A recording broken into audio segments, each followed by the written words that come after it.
everybody to today's lecture show. We have a very special guest here with us. His name is Leon de Silva. Some of you may heard of him and some of you may not have heard of him. He is the CMO of Volkswagen. This stands for Chief Marketing Officer. And I would like to invite him tonight here with us. Mr. de Silva, please come. Hey man. Hello. Hey man, how are you doing? Fine, fine. Please take a seat. Yeah, thanks a lot, thanks a lot.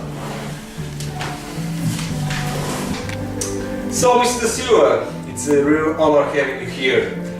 Tell me a little bit more about yourself.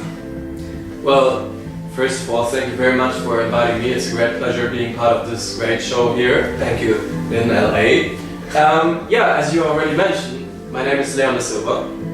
I'm the CMO of Volkswagen. And I want to give you a short introduction to that wonderful company that I'm working for. Of course. Yeah. Volkswagen was established in 1933 by a guy called Ferdinand Porsche, who's also part of the Porsche family, a well-known car manufacturer of Germany. We know what you mean. Yes, stands for luxury performance cars. Yeah, Volkswagen is the second biggest car maker in the world, behind General Motors, Which is American. which is American, exactly.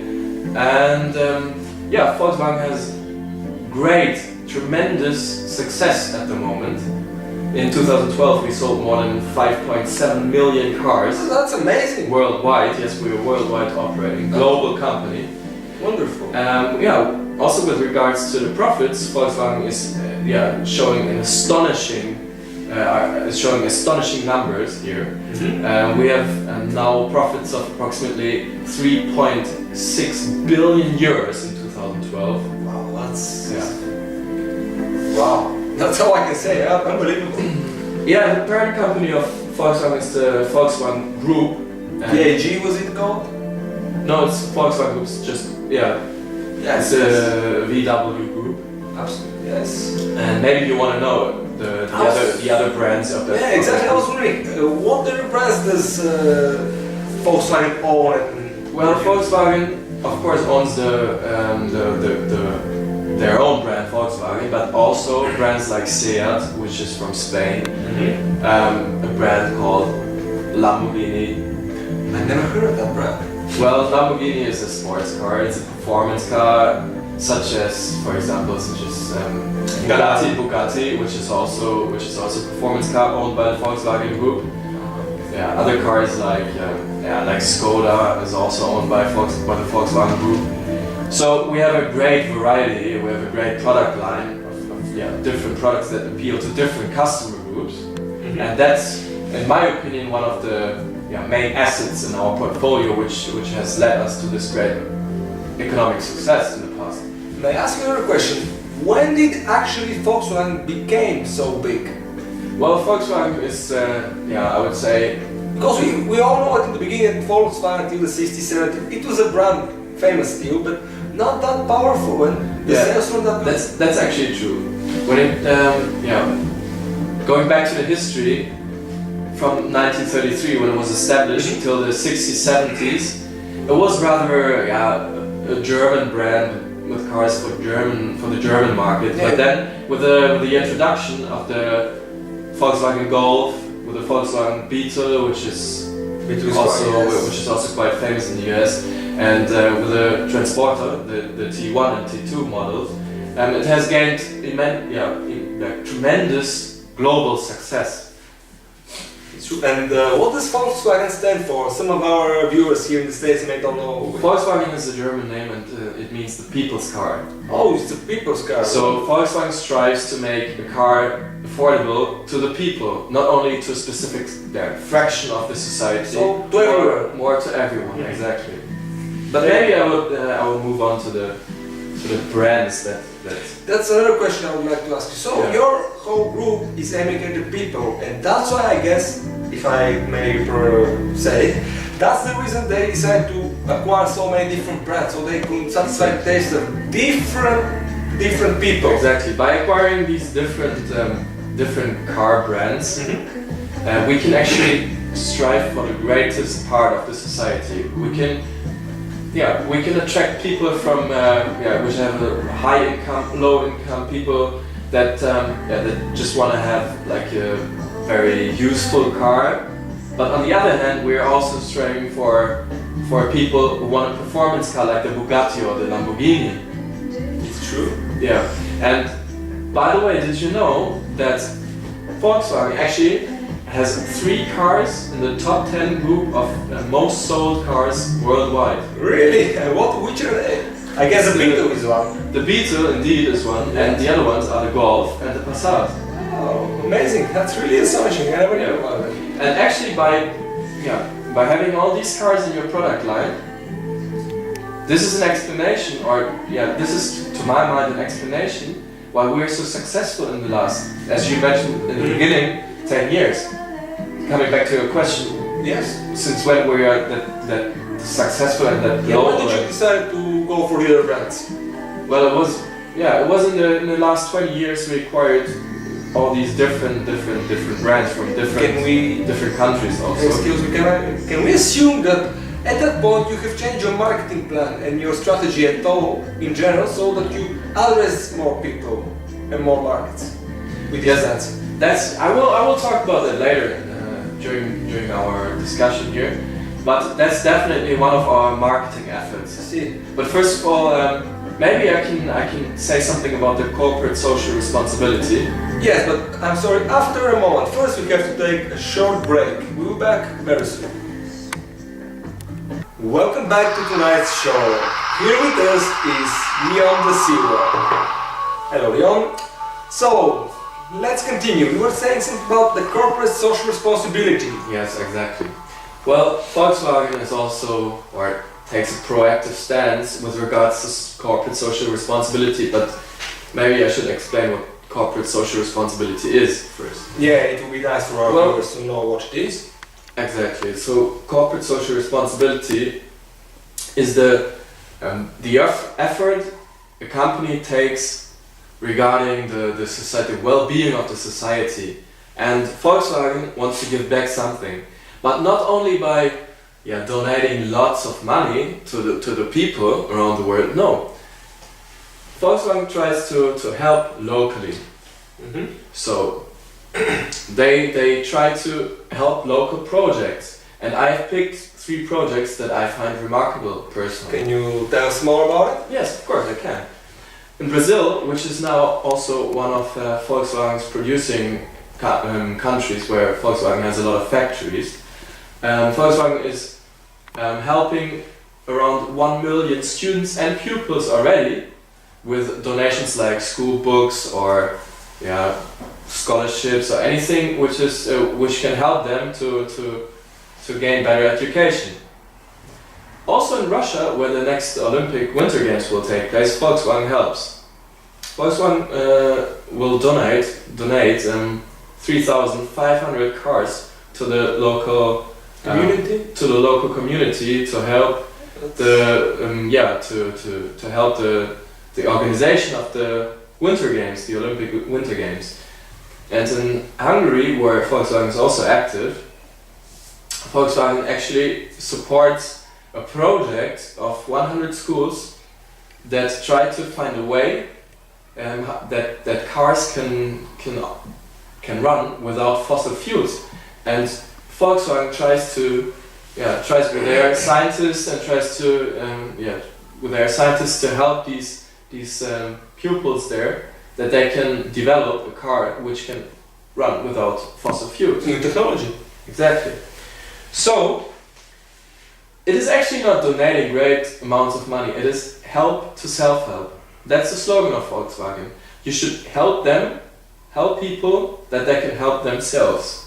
That's a very good slogan. Something like sustainability. Yeah, that's that the people in these countries can sustain without any outside help, so that they can partially overcome this burden of relying to other parts of the world. I have several more questions to ask you. Yeah. First, where is Volkswagen positioned on the market? Where is its position? Well, as I already said, Volkswagen is the second biggest car maker in the world, which is already a statement. It says that they are kind of the market leaders. But because it's such an honor being here on this show, I actually prepared something for you. Oh, thank you. It is a positioning map. Alright. Yeah, may I see it? Of course. Say a little bit about it? Yes, I can. Volkswagen's For the viewers to see. Volkswagen's competitive position is very strong. They're the market leaders, as I May I already... first Yeah. make it clear to our viewers, this is a graph for luxury, utility, and Performance. performance. This one is also economics. So, please continue. Where does it stand? Volkswagen is actually here between very economical and performance. The main competitors, as already said, is General Motors, which is here, which you can find here. And also the German car makers like Mercedes, Audi and BMW are kind of the challengers to Volkswagen. Also Toyota, because Toyota is a very economic car. There's a lot of people who who perceive Toyota as very economical, also because of their efforts with regards to sustainability. They had the first hybrid car, which is the Prius, yes. exactly. Yeah. So they are in their section. They are the market leader, but they have a lot of strong challenges, like the other German car makers there, because they are also thriving for a performance car, which is very, very similar to Volkswagen's cars. And Toyota, because of Toyota's economical approach to producing a car, developing a car. This is the status quo. So based on this status, based on this positioning where Volkswagen is actually positioned, you can develop a marketing strategy, and I would like to continue with the marketing strategy which is based on this. You can keep it, of course. Oh, thank you. I thought you were going to give me the keys for a new Volkswagen, but yeah, I can actually try to get you some good offer. I prefer BMW. Okay. Don't get me wrong. No, it's alright. It's your own personal choice. Tell me about the strategy. Yeah, the marketing strategy. Well, first of all, a marketing strategy is always based on your current positioning, so where you're positioned, and you should make efforts to find the customers who are most likely to buy the car. It's a good tactic. Yes. And when it comes to strategy, the 4 P's of the marketing mix are very important. I don't know if you're aware of the 4 P's. I think I remember. Were they price, place, product, promotion? Exactly, it's price, place, product, promotion, as you already said. Yes, you remember. I would like to start with the product actually, because the product is the most obvious. Product is a car in this case. Could also be other vehicles like heavy buses or heavy commercial vehicles like transporters or anything like that. But we will focus on cars. May I ask another question? It's a little bit out of the context, but do you produce as a brand something else? For instance, Peugeot produces coffee machines or something of this sort. Do you do anything else, or you're strictly producing automobiles? We're strictly producing cars, that's right, but not only cars, also other vehicles, as I just said, like the heavy buses, transportation, exactly, yes. or commercial vehicles, like heavy commercial vehicles, also for delivering products from A to B. But cars is the main share. Yeah. So when it comes to strategy, I will just focus on the cars. Wonderful. So the product was obviously the cars, yes. And the place, I don't know if you know what place means, but place is where you can purchase the product. And in this case, it's the local dealers. And this is it's the same everywhere, all around the globe. So you purchase your cars through local dealers. You can also, that's another part of our marketing efforts, you can also create your own personal car. You can personalize your car. You can to the website, I presume.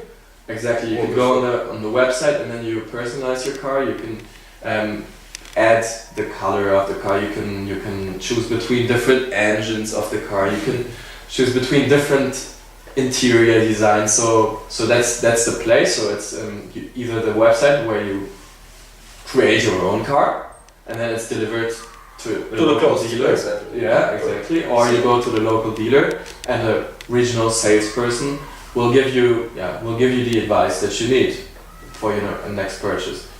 So that's the second piece. And the third one is the price. Well, price is something which is very important to customers, I would say.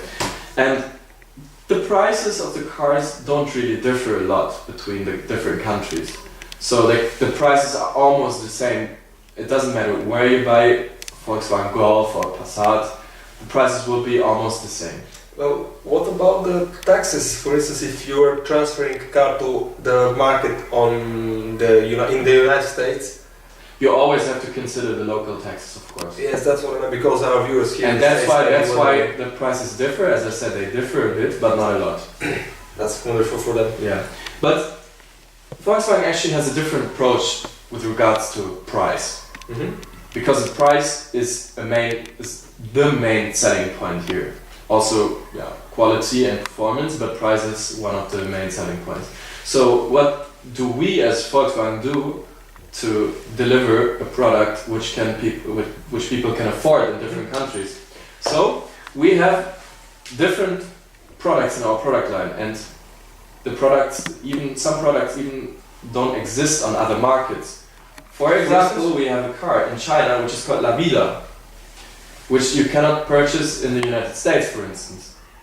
And we have a car in Europe, which is the Volkswagen Up now, which is a direct response to the financial crisis of 2007-2008. That was the model you said? Yes, the Volkswagen Up, which is still... Yes. Yeah. My wife had one. Yeah, it's a very small car though, but it's definitely cheaper than, for example, the Golf. Or and it's economical. It's very economical. Yes. It's very economical.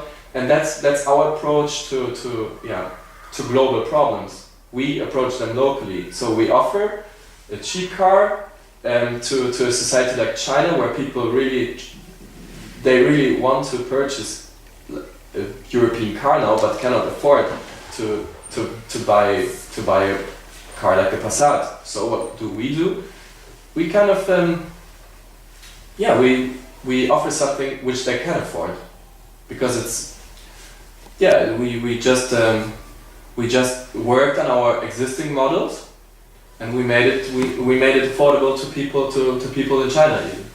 So then we have the Volkswagen Up, which is a direct reaction, and it's also cheaper because it's smaller. We use less components, but it's still a high quality car, but it's just more economical. It's a smaller car. It's less stronger engine. So we can save money there and give that back to the customers. Absolutely, I understand what you mean. It's a very good idea. And the last part is the promotion. And as I already said, the marketing strategy and the philosophy of Volkswagen, for example, when it comes to corporate social responsibility and the price, for example, is think global but act local. So you think global, you approach global problems like the financial crisis or differing budgets in different countries. You approach them locally. So you introduce or launch a cheaper car in a country like China, and you introduce more economic car in Europe, because people look at sustainability, and you offer Jeeps or SUVs in the US, because people here demand. It's true, we love those cars. Demand bigger cars. So that's our philosophy. We should think global but act global. Alright. That's what I have to say about our marketing strategy. That's very interesting, man. I'm really impressed by the progress Volkswagen has shown in the last years. I'm also very proud of being part of Volkswagen, because I think we're doing a great job, but we can always improve. We can always improve, and because we can always improve, I'm working for Volkswagen. Yes. I want to be part of this improvement, and I hope we can change the world to a better place. We can change the world to a better place, exactly. Yeah, thank you very much. It's been a pleasure talking to you. Yes, indeed. But every conversation has to come to an end. That's my life. Yes, exactly. And since I know you really like good alcohol, I brought you a little gift. Oh, you shouldn't. Yes. Please, thank you very much. No problem. Bombay. So, take care, goodbye. It was a pleasure and real honor having you here, Mr. Silva. So folks, that's it all for tonight. I hope you enjoyed today's show and see you next week. Stay tuned. Have a good night. Good night.